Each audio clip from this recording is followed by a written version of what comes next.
मालवीय जी द्वारा निर्णय। स्त्रियों को वेद मंत्रों का अधिकार है या नहीं? इस प्रश्न को लेकर काशी के पंडितों में पर्याप्त विवाद हो चुका है।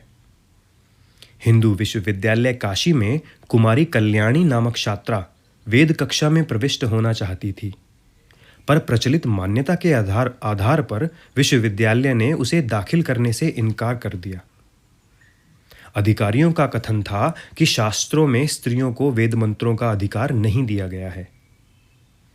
इस विषय को लेकर पत्र पत्रिकाओं में बहुत दिन विवाद चला। वेदाधिकार के समर्थन में सर्वदेशिक पत्र ने कई लेख छापे और विरोध में काशी के सिद्धांत पत्र में कई लेख प्रकाशित हुए। आर्य समाज की ओर से एक डेपुटेशन हिंदू विश्वविद्यालय के अधिकारियों से मिला। देश भर में इस प्रश्न को लेकर काफी चर्चा हुई।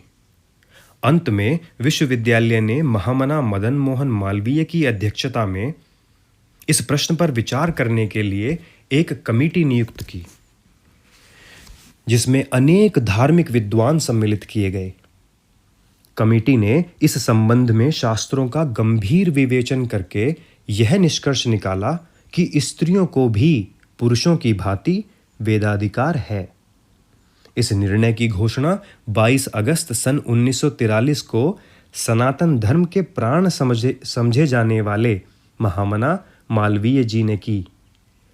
तदनुसार कुमारी कल्याणी देवी को हिंदू विश्वविद्यालय की वेद कक्षा में दाखिल कर लिया गया और शास्त्रीय आधार पर निर्णय किया गया कि विश्वविद्यालय में स्त्रियों के वेदाध्ययन पर कोई प्रतिबंध नहीं रहेगा। स्त्रियां भी पुरुषों की भांति वेद पढ़ सकेंगी।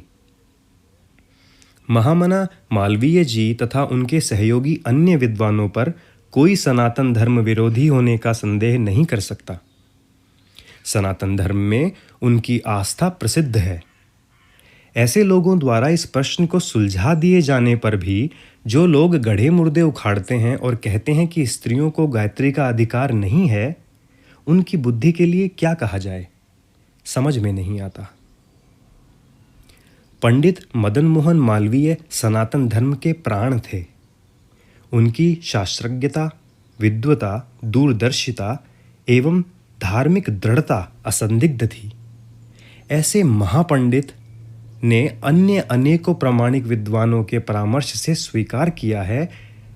उस निर्णय पर भी जो लोग संदेह करते हैं, उनकी हठ धर्मी को दूर करना स्वयं ब्रह्मा जी के लिए भी कठिन है। खेद है कि ऐसे लोग समय की गति को भी नहीं देखते। हिंदू समाज की गिरती हुई संख्या और शक्ति पर भी ध्यान नहीं देते। केवल 10-20 कल्पित या मिलावटी श्लोकों को लेकर देश तथा समाज का अहित करने पर उतारू हो जाते हैं। प्राचीन काल की अनेक विदुषी स्त्रियों के नाम अभी तक संसार में प्रसिद्ध हैं। वेदों में 20 स्त्री ऋषिकाओं का उल्लेख मंत्र रचयिता के रूप में लिखा मिलता है, पर ऐसे लोग उधर दृष्टिपात न करके मध्यकाल में ऋषियों के नाम पर स्वार्थी लोगों द्वारा लिखी हुई पुस्तकों के आधार पर समाज सुधार के पुनीत कार्य में व्यंग ही टांग अड़ाया करते हैं। ऐसे व्यक्तियों की उपेक्षा करके वर्तमान युग के ऋषि मालवीय जी की सम्मति का अनुसरण करना ही समाज सेवकों का कर्तव्य है।